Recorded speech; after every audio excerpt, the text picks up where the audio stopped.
manhunt operation kasunod ng pamamaril sa isang abogado at barangay kagawad sa Makati City inilunsad ng Southern Police District. I-detalye mo balitang yan. RH27, Noche Cacas. Noche! Miss Thea at Lakay, nagsasagawa na ng manhunt operation ang Southern Police District of May.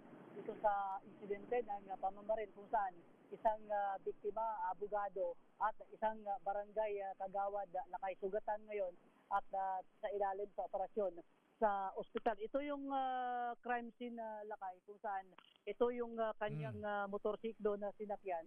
Pagkahatid doon sa kanyang estudyante, pagkagrahe dito, nagtanggalan ng helmet doon, nangyari na.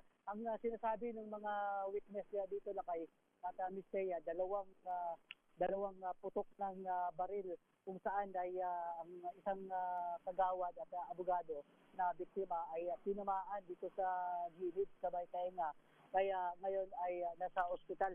Nagsasagawa na rin ng joint investigation na Lakay ang Makati Substation 3, Substation 1 dahil dito sa insidente kung saan ay nag-backtracking at forward tracking na sila sa digital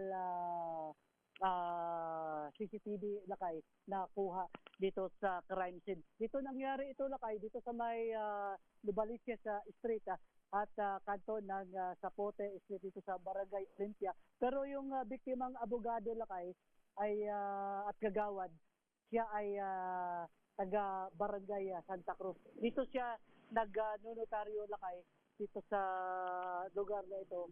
Kaya ngayon ay kaalis lang yung mga pulis dito nagsasagawa ng investigasyon. Kaugnay nga dito sa isang insidente ng pamamaril sa isang abogado at isang barangay kagawad dito sa Makati City. RH27, Noche Cacas, DCRH, una sa Pilipinas, una sa Pilipino.